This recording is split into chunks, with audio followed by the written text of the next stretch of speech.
ब्रह्म विज्ञान पुस्तक के अंतर्गत हमारा चल रहा है ईश्वर के विषय में वर्णन कि परमात्मा कैसे हैं। तो कह रहे हैं कि परमात्मा न्यायकारी है और वज्र रूप है, बहुत भयंकर है। तो मंत्र है ओम स वज्रभृत दस्युहा भीमा उग्रह सहस्रचेता सतनीथ रिंभ चमृषो न स्वसा पांचजन्यो मस्त्वान्नो भवत्विंद्र ऊति। ऋग्वेद का मंत्र है। तो इसका अर्थ देखिए, हे दुष्ट नाशक परमात्मन, आप वज्रभृत हैं, दुष्टों के छेदक, सामर्थ्य से सर्वश्रेष्ठ हितकारक, दुष्ट विनाशक। तो परमात्मा दुष्टों के नाशक हैं। हम दुष्ट हैं। पेज नंबर आप लोग के जो पास पुस्तक है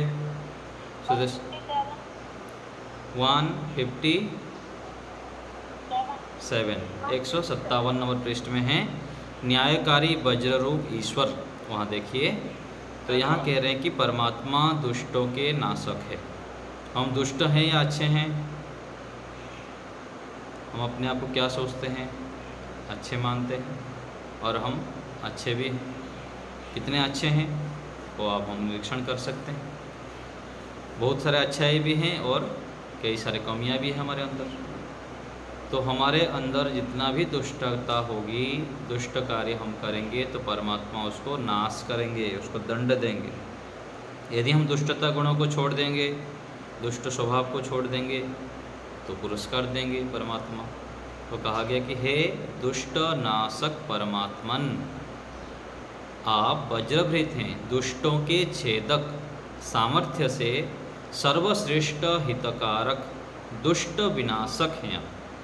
देखिए दो शब्द आया, एक तो क्या सर्वशिष्ट हितकारक, जो शिष्ट व्यक्ति हैं, श्रेष्ठ व्यक्ति हैं, ईश्वर के आज्ञा के अनुकूल चलते हैं, उनका परमात्मा हित करते हैं और अवश्य हित करते हैं, और दुष्टों का विनाश करते हैं। जो न्याय उसको धारण कर रहे हो, तो परमात्मा न्याय को धारण करते हैं। हमें भी न्याय को धारण करना चाहिए, क्योंकि हम परमात्मा के संतान हैं। पिताजी जो काम करेंगे, यदि पिता धर्मात्मा हैं, विद्वान हैं, ज्ञानी हैं, तो संतानों को भी उसको धारण करना चाहिए और अवश्य ही धारण करना चाहिए। तो परमात्मा न्याय को धारण करते हैं, हमें भी न्याय को धारण करना चाहिए। प्राणो व वज्र, प्राण को भी वज्र कहा गया है। अतएव दस्युहा, दुष्ट पापी लोगों का हनन करने वाले हो। तो जो दुष्ट हैं, पापी हैं, अन्य आचरण करने वाले हैं, उनको हनन करते हैं, उनको, उनके प्राणों को कमज़ोर कर देते हैं। हम जो रोगी होते हैं, बीमार होते हैं, कष्ट होता है, हमें पीड़ा होती है, उसका कारण क्या है? हमारे प्राण शक्ति कम हो जाता है। और कब होता है? जब हम अनियमित दिनचर्या करते हैं, असंयमित दिनचर्या करते हैं, तो हमारा प्राण शक्ति कमज़ोर हो जाता है। परमात्मा की व्यवस्था बना रखें, फिर हमको कष्ट होता है। तो जो दुष्ट व्यक्ति हैं उनको ईश्वर दंड देते हैं, हनन करते हैं, उनका आयु को कम कर देते हैं। आपकी न्याय आज्ञा को छोड़ने वाले, न्याय आज्ञा को छोड़ने वालों पर भयंकर भय देने वाले को, तो ईश्वर भय, लज्जा और शंका उत्पन्न करते हैं। और दूसरी तरफ श्रेष्ठों को आनंद, उत्साह और निर्भयता। यदि हम ईश्वर की आज्ञापूर्वक चलते हैं तो निर्भय रहते हैं, शांत रहते हैं, प्रसन्न रहते हैं, स्वस्थ रहते हैं, आनंदित रहते हैं। और दूसरे तरफ भय, चिंता, शोक, पीड़ा, रोग, बीमारी, आलस्य, प्रमाद, ये सब जब ईश्वर के आज्ञा को छोड़ देते हैं तब होता है। सहस्र चेताः, सहस्रों विज्ञान आदि गुण वाले आप ही हो। तो परमात्मा हमें सहस्रों, सहस्र अर्थात संस्कृत में सहस्र हजार को कहते हैं, तो परमात्मा हजारों उपाय से हमको ज्ञान देते हैं। जो ईश्वर के आज्ञा के अनुकूल चलते हैं, परमात्मा ऐसे ऐसे ज्ञान दे देंगे कि व्यक्ति बड़े बड़े संकटों से, बाधाओं से, पीड़ाओं से निकल जाता है। क्या देते हैं? विज्ञान, ज्ञान हो गया विज्ञान, विशेष ज्ञान। अंतर्यामी रूप से परमेश्वर विशेष ज्ञान देते हैं, गुण देते हैं। आप ही हो, जहाँ पर ही लगता है वहाँ पर निश्चयात्मक अर्थ में होता है, उसमें कोई ये नहीं, ये काम आप ही करेंगे, मतलब आपको करना ही पड़ेगा। और आपके अंदर ये गुण ही है, जब ही लगा देते हैं तो निश्चय अर्थ में होता है। तो परमात्मा के आज्ञा के अनुसार चलने वाले को विज्ञान बहुत सारे गुण देते हैं और आप देने वाले हो। शतनीथ, सैकड़ों असंख्यात पदार्थों की प्राप्ति कराने वाले आप ही हो। तो परमात्मा असंख्यात पदार्थों को प्राप्त कराते हैं। किसको प्राप्त कराते हैं? जो उनकी आज्ञा का पालन करता है। अच्छा, हम ईश्वर को चाहते हैं कि नहीं चाहते हैं? चाहते हैं, प्राप्त करना चाहते हैं। कितना चाहते हैं? एक व्यक्ति था एक गांव में, वो बोला, किसी व्यक्ति के पास गया और बोला मुझको ईश्वर प्राप्त करना है, उपाय बताइए। तो व्यक्ति बोला ईश्वर को क्यों प्राप्त करना चाहते हो? बोले नहीं, मुझको प्राप्त करना है, मुझको ईश्वर को जानना है, प्राप्त करना है, उनका साक्षात्कार करना है, दर्शन करना है, उनकी अनुभूति करनी है, आप बताइए उपाय। वो बोले मेरे को तो नहीं पता कैसे ईश्वर का दर्शन होता है। बोले ये जो मंदिर है वहाँ जाओ, ईश्वर का दर्शन करो। बोले नहीं नहीं, वो ईश्वर नहीं, मुझको सच्चे ईश्वर का दर्शन करना है, जो वास्तविक ईश्वर है। तो बोले ठीक है, यहाँ से 10 किलोमीटर दूर में एक पहाड़ है, वहाँ पर जाओ, एक साधु हैं, वहाँ पर जाके पूछो, वो आपको बताएंगे, उनको अच्छे से पता है, वो अभ्यास करते हैं, साधक व्यक्ति हैं, तपस्वी हैं, वो आपको बताएंगे सही उपाय। तो वो चल के गया, वो साधक व्यक्ति वो साधु के पास चलते चलते जाके वो पहाड़ के अंदर ढूंढा, कहाँ गए वो तपस्वी साधु महात्मा। तो जाके पूछा, यहाँ जो पहाड़ में साधु आप ही रहते हैं या और कोई रहता है? बोले हाँ। क्या काम है बताइए? बोले नहीं, मुझको ईश्वर प्राप्त करना है, और मैं कोई बताया यहाँ पर जो साधु रहते हैं वो बताएंगे। बोले अच्छा, क्यों प्राप्त करना चाहते हो? कोई नहीं, मुझको प्राप्त करना है। बोले चलो ठीक है, आगे चलिए बताता हूँ। थोड़ा आगे ले गए हमको। बोले आप ही हैं क्या? बताइए, आप ही हैं और कोई है? बोले नहीं, मैं ही हूँ। ठीक है, मुझको बताइए। तो फिर बोले कि अच्छा, तो आपको कल फिर से आना है, अभी जाइए, कल फिर से आइए। और फिर व्यक्ति सुबह सुबह चलते चलते आया, कल भी आया, फिर बोले कल आइए। ऐसे करके 3 दिन उनको दौड़ाए। फिर से चौथे दिन जब आया, बोले आप बताएंगे या मेरे को केवल दौड़ा रहे हैं? इतना दूर से मैं आता हूँ, परेशान हो रहा हूँ, तो मुझको कुछ बताइए, नहीं तो मैं नहीं आऊँगा। बोले अच्छा ठीक है, बताता हूँ। फिर उनको ले गए, थोड़ा आगे चलते हुए ले गए नदी के किनारे। बोले आपको तैरना आता है? नहीं आता। पानी को देख के ही मुझको डर लगता है, मैं कभी जल के अंदर जाता ही नहीं। तो उनको नदी पानी के पास ले गए और धक्का दे दी गहराई पानी में। फिर वो बस चिल्लाने लगा, डूब रहा है, बहुत ज़ोर से परेशानी होने लगा उसको। तो अंतिम में जब डूबने की स्थिति आ गई, तो उस समय फिर वो उसको, इनको तो आता था साधु महात्मा जी को, फिर वो कूद के उनको ये कर दी, बचा दी। फिर वो बोले बाहर निकलने के बाद, बोले आप जो पानी में डूब रहे थे तो उसमें क्या मन में चल रहा था अंतिम में? बोले मैं तो अंतिम सांस गिन रहा था, कब मैं मर जाऊं, अंतिम सांस कौन सा होगा, उसको ही देखता रहता था, छटपटाता था कि श्वास मेरे को चाहिए, वायु चाहिए। तो बोले कि ऐसी जैसे श्वास के लिए आपकी तड़प हो रही थी,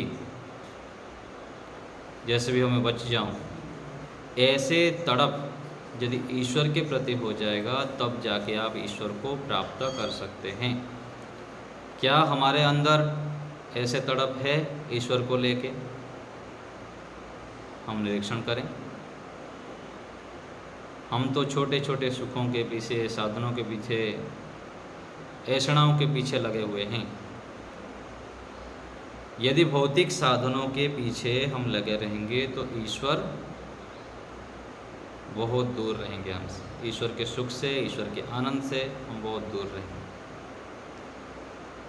तो हमें आत्मनिरीक्षण करना चाहिए और ईश्वर के प्रति अत्यंत तीव्र वेग से गति बढ़ाना चाहिए।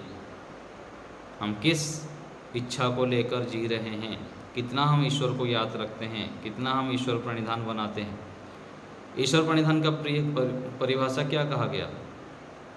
शरीर, बल, विद्या, बुद्धि सभी साधनों को ईश्वर प्रदत्त मानकर उनका प्रयोग मन, वाणी तथा शरीर से ईश्वर की प्राप्ति के लिए ही करना, अन्य भौतिक पदार्थों की प्राप्ति के लिए नहीं करना। और दूसरी परिभाषा, ईश्वर मुझे देख सुन जान रहा है, यह भावना मन में बनाए रखना ईश्वर प्रणिधान। तो हम दिन भर कितने ईश्वर प्रणिधान से युक्त रहते हैं, या थोड़े काल भी ईश्वर से जुड़ नहीं पाते हैं, ध्यान में बैठते हैं तब भी दूसरे विचार आते रहता है, ईश्वर का सानिध्य उस समय भी प्राप्त नहीं कर पाते हैं, ईश्वर का स्मरण मन में बनाए नहीं रख पाते हैं। अपना निरीक्षण करें। तो हमें ईश्वर के प्रति अत्यंत तड़प होना चाहिए कि ईश्वर को मुझे प्राप्त करना है, ईश्वर ही मुझे चाहिए। क्यों चाहिए? क्योंकि ईश्वर ही हमारे लक्ष्य है जीवन का, इसीलिए हमको मनुष्य जीवन मिला।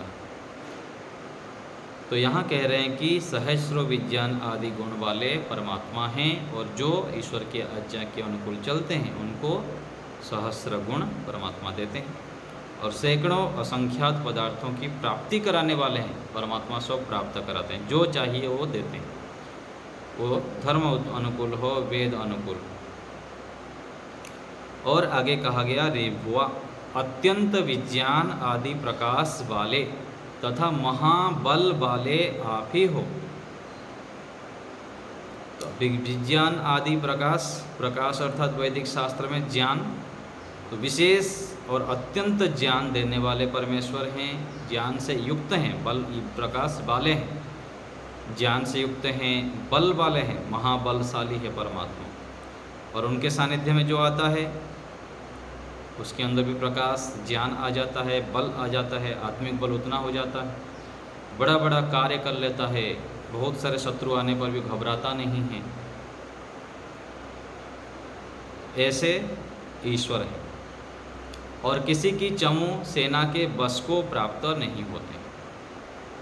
परमात्मा किसी से डरते नहीं हैं, किसी के बस में नहीं आते हैं, और ईश्वर की आज्ञा के अनुकूल जो चलता है वो भी किसी के बस में नहीं आता।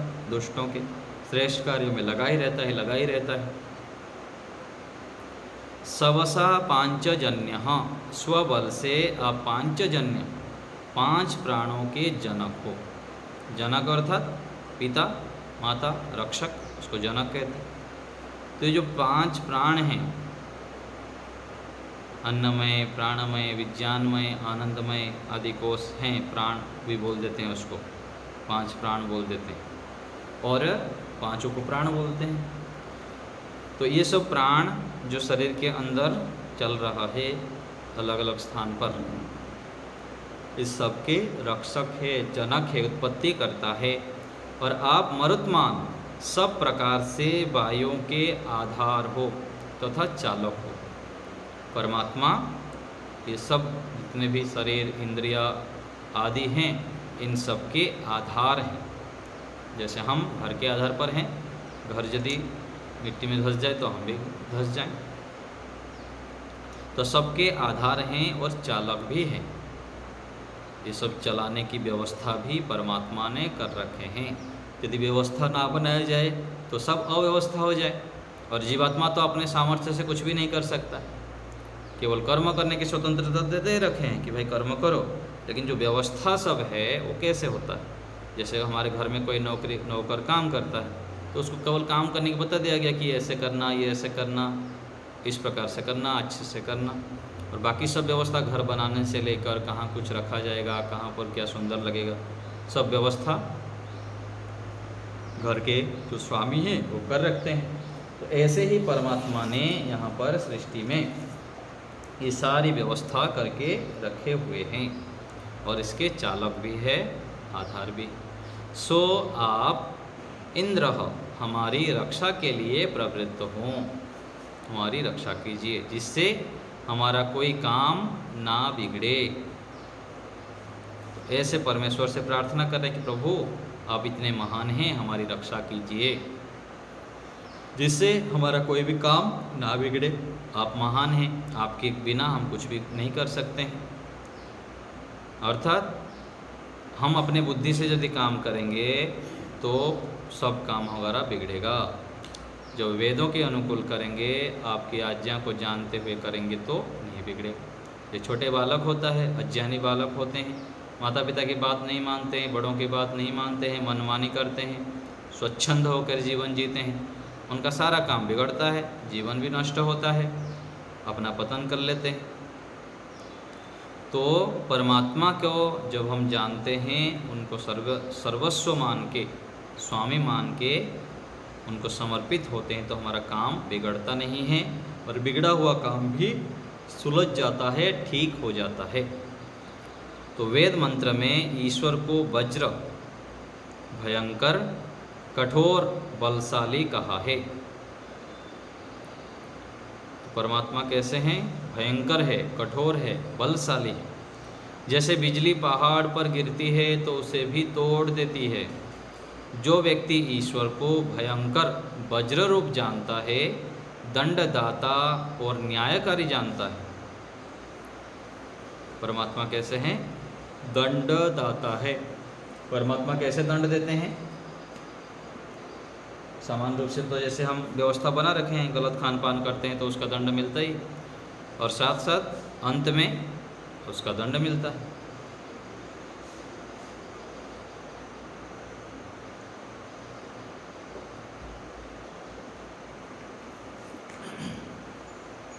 तो परमात्मा कर्म करने के लिए हमको स्वतंत्र छोड़ रखे हैं। जैसे परीक्षा हॉल में विद्यार्थी परीक्षा देने में स्वतंत्र है, अंत में उसका रिजल्ट आता है, टीचर देखते हैं, फिर उसको पास फेल और कितने मार्क्स लाया देते हैं।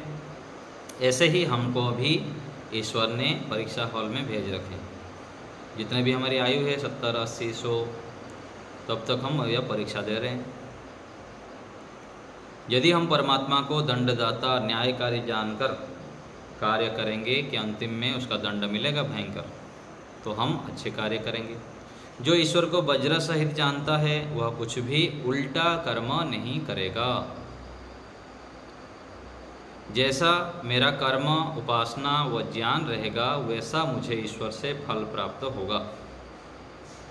पहले ज्ञान में गड़बड़ होती है, फिर कर्म में आती है। तो ज्ञान, कर्म, उपासना, ज्ञान शुद्ध होंगे तो कर्म शुद्ध होंगे, कर्म शुद्ध होगा तो फिर उपासना भी शुद्ध होगा। तो इसलिए कहा गया कि नहीं ज्ञानेन सदृशम पवित्रम इह विद्यते। तो ज्ञान सबसे बहुत अधिक शक्तिशाली है, अथवा अपने जीवन को परिवर्तन करने के लिए मुख्य साधन है। श्रेष्ठ ज्ञान को हमें आवृत्ति करना चाहिए, श्रवण, मनन, निधिध्यासन और साक्षात्कार की रीति से सुनना, फिर उसको मनन करना, अलग समय में थोड़ा बैठ के उसका नोट बनाना, जो मुख्य मुख्य बातें हैं उसको फिर आगे दूसरे को पढ़ाना, बताना, सिखाना, ये कार्य भी करना होता है। तो इससे हमारा ज्ञान परिपक्व होता है। तो पहले ज्ञान में गड़बड़ी होती है, फिर कर्म में वो आ जाती है। ईश्वर को छोड़ के अन्य की उपासना करेगा तो उसको दंड जरूर मिलेगा। अभी मिलेगा, अंतिम समय में मिलता है जब वृद्ध हो जाते हैं, अथवा फिर अगले जन्म में तो मिलेगा ही मिलेगा। इस जीवन में गलत काम किए तो अगले जन्म में कटौती कर देंगे। हाथ से गलत काम करेंगे तो हाथ छीन लेंगे, पैर से कर देंगे तो पैर छीन लेंगे, लंगड़ा बना देंगे, आँख से करेंगे तो अंधा बना के भेज देंगे, और अधिक करेंगे तो पूरा शरीर ही छीन लेंगे, पशु पक्षी कीट पतंग सांप बना देंगे, बिच्छू बना देंगे। तो ईश्वर को छोड़ के अन्य की उपासना करेगा तो उसको दंड जरूर मिलेगा। यदि सही उपासना करेगा तो इसी प्रकार ज्ञान कर्म भी ठीक करेगा।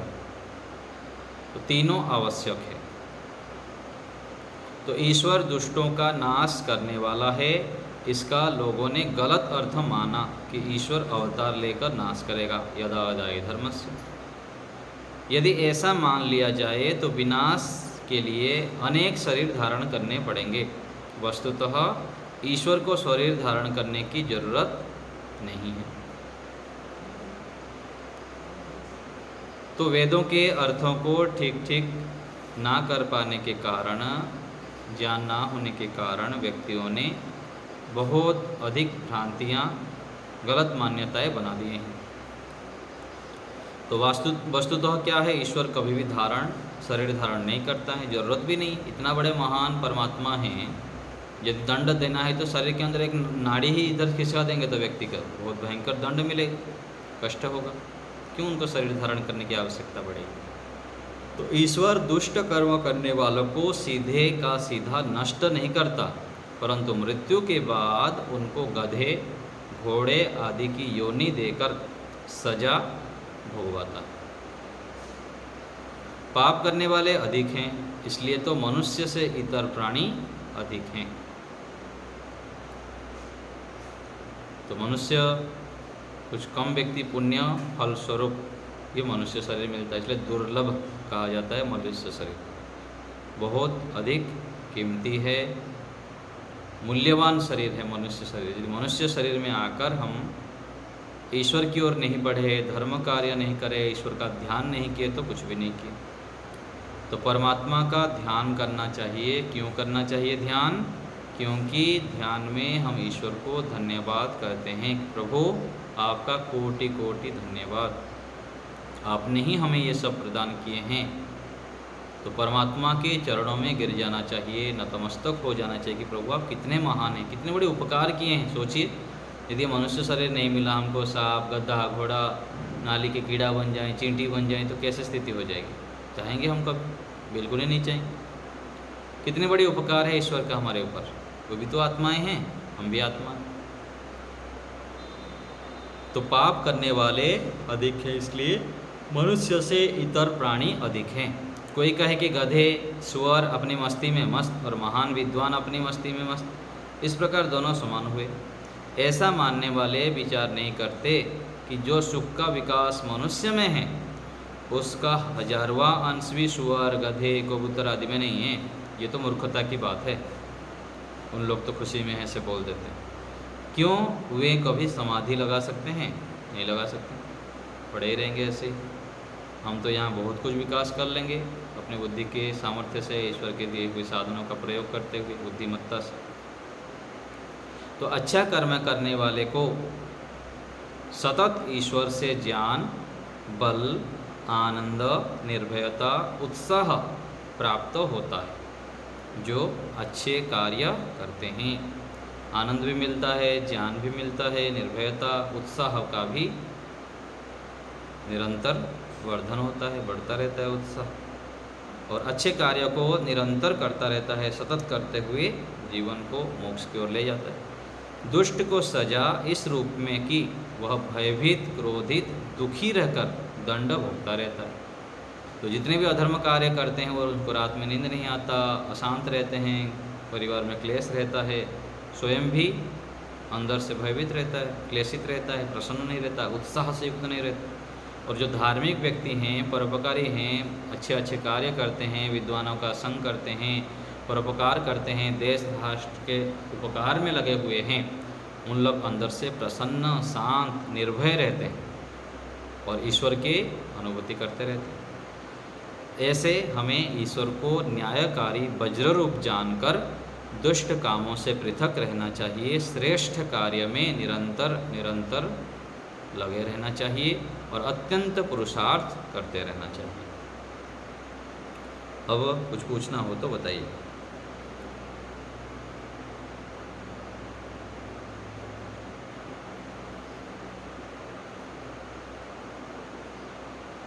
बोलिए प्रतिमा माता जी।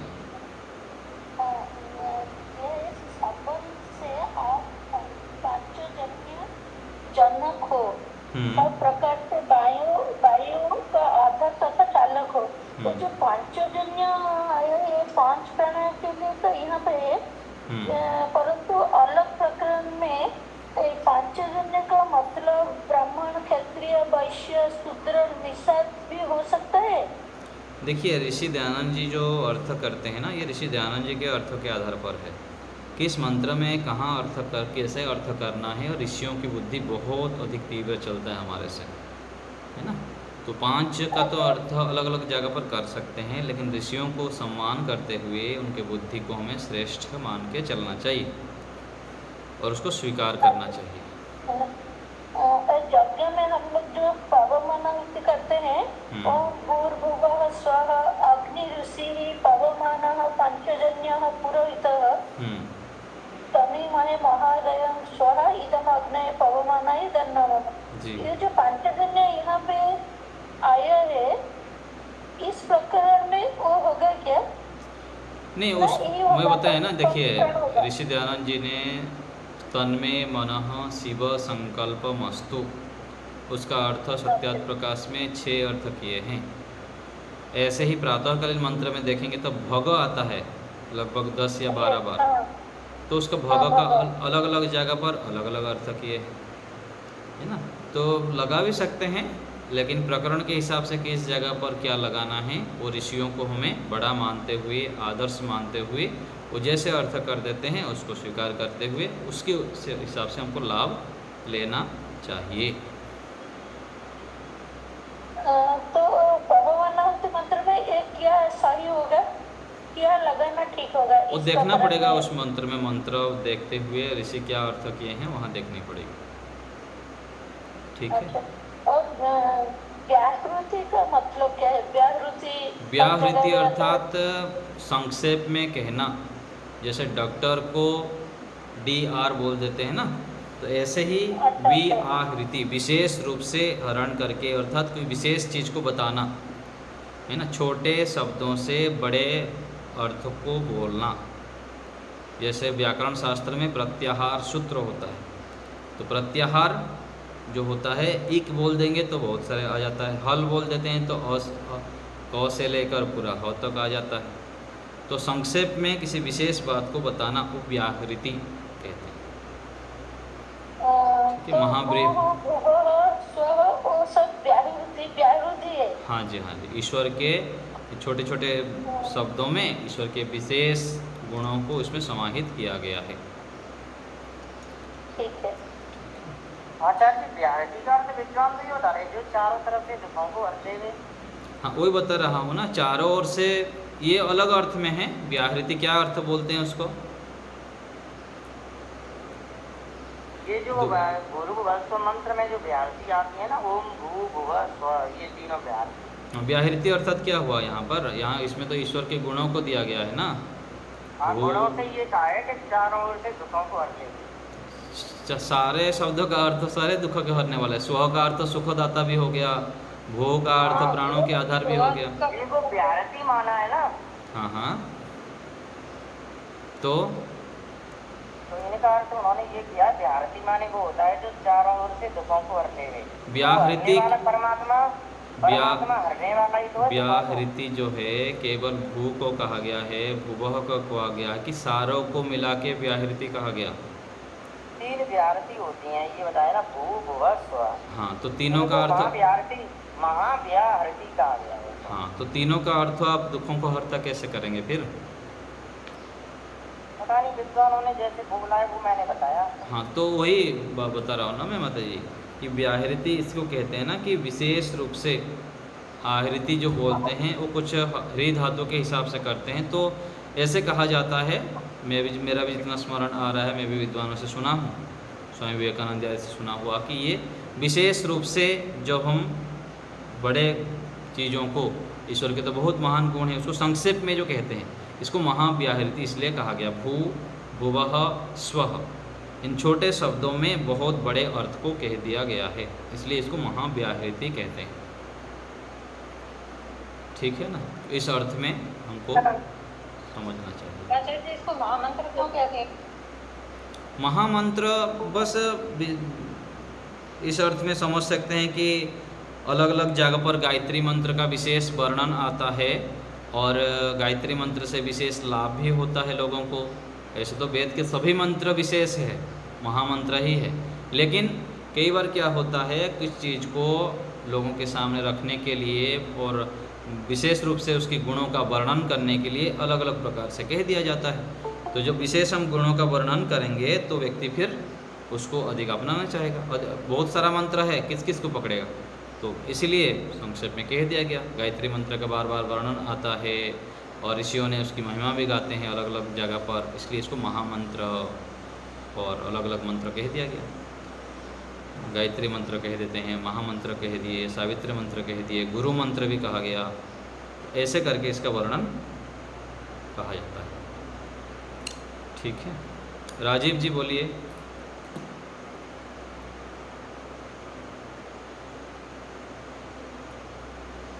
राजीव जी हाथ उठाए हैं आप। सुष्मिता माता जी आप सुन पा रहे हैं? बोलिए जल्दी, आप सुन पा रहे हैं? आचार्य बोलिए जल्दी, सुन रहा हूँ, बोल रहे हैं कि जोर से बोलिए, मोबाइल को पास में लाके। कितना देर हेलो हाँ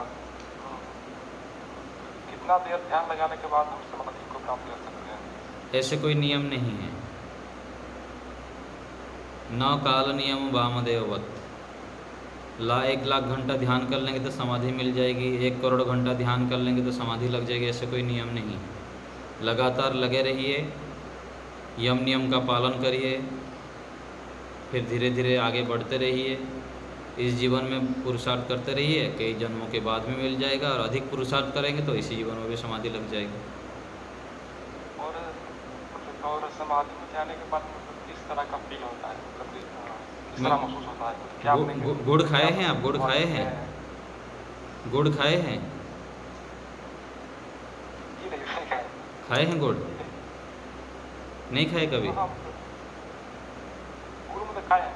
खाए हैं। कैसे मीठा उसका कैसा लगता है? तो मीठा लगता है। कैसे लगता है? मीठा लगता है ना। हाँ, उसका करोड़ों गुना, ऐसे तो कई करोड़ गुना अधिक मीठा होता है ईश्वर का समाधि में अनुभूति, ऐसे मान लीजिए। ठीक है, जैसे रसगुल्ला खाते हैं, जलेबी खाते हैं ना, और भौतिक साधनों को भोग के हमको जो सुख मिलता है, ऐसे उसके कई गुना अधिक सुख समाधि की अवस्था में होती है। तो 20 मिनट से ज़्यादा ध्यान नहीं लगाना है और धीरे धीरे करके बढ़ाइए, धीरे धीरे करके बढ़ाना होता है। लगातार मेहनत करते रहिए, सत्संग करते रहिए, अच्छे कार्य करते रहिए। जो भी कार्य आप करते हैं उसको ईमानदारी से करिए, मेहनत करते रहिए, फिर हो जाएगा। ठीक है, धन्यवाद आचार्य जी। सुष्मिता जी माता जी बोलिए। आचार्य जी नमस्ते। आचार्य जी मैं 84 लाख जोनी भवन का पर मनुष्य जन्म ये कि सही है? बस ऐसे गप्पे बोल देते हैं, चलता है कथा तो कथा ही है। ऐसे कोई 84 लाख के वर्णन, 84 लाख का कहीं वर्णन नहीं आता होगा वेद शास्त्र में, है ना। बस कथन है तो कथन चलते रहते हैं, बोलते रहते हैं। 84 लाख क्या 84 करोड़ भी हो सकता है, कितना है वो पता ही नहीं। ठीक है, कमलेश माता जी बोलिए। आचार्य जी मुझे लिखा हुआ मिल गया किसी विद्वान का, मैं सुनाऊँ आपको? हाँ बोलिए। भूर्भुवः स्वः, इन अक्षरों को जिन्हें महाव्याहृति भी कहते हैं, उनका अर्थ करते हैं। महाव्याहृति का अर्थ हुआ विशेषण समन्ता दुखान हरतीति व्याहृति, विशेष रूप एवं चारों तरफ से जो दुखों को हर लेवे उसे व्याहृति कहते हैं। अब प्रश्न हो सकता है कि शब्दों द्वारा दुख कैसे दूर हो सकता है, तो इसका उत्तर है कि जब शब्दों द्वारा दुख दिया जा सकता है तो फिर दूर क्यों नहीं हो सकता। ठीक है, इसलिए इनको महाव्याहृति का इनका पूरा अर्थ बोला है, ऐसे कर दिया गया। विशेषण समन्ता दुखान हरती व्याहृति। ठीक है, तो आ उपसर्ग का अर्थ चारों ओर से होता है अच्छे प्रकार से, विशेष अर्थात विशेष रूप से। तो ये शब्दों के आधार पर करेंगे व्याकरण के नियम से, तो ऐसे भी अर्थ कर सकते हैं। ठीक है, ठीक है माता जी। सुदेशना माता जी बोली। जी आचार्य जी नमस्ते। आचार्य जी हमारा जाल हर वक्त कैसे शुद्ध रह पाएगा? वो तो हर वक्त नहीं रहता शुद्ध पूरा। नहीं, निरंतर जब हम पुरुषार्थ करते हैं तो ज्ञान शुद्ध हो जाता है। कोई भी देखिए, स्वाभाविक रूप से हम आत्माएं शुद्ध हैं, लेकिन नैमित्तिक रूप से आलंबन के कारण उसके अंदर नैमित्तिक रूप से अशुद्धता आ जाती है। और निरंतर जो व्यक्ति पुरुषार्थ करता है, पुरुषार्थ करते रहता है ईश्वर समर्पण पूर्वक, तो फिर ज्ञान धीरे धीरे धीरे धीरे करके शुद्ध हो जाता है। वस्तु के स्वरूप को हम ठीक ठीक जान लेते हैं, और व्यक्तियों के स्वरूप से भी ठीक ठीक लाभ जानते हैं, उससे लाभ भी लेते हैं। व्यक्ति, वस्तु, स्थान, उसके अंदर जितने भी अच्छाई हैं उसको ठीक से जान लेते हैं और उससे फिर अपना उपकार सिद्ध कर लेते हैं। तो निरंतर पुरुषार्थ से ही ये संभव है, असंभव नहीं है।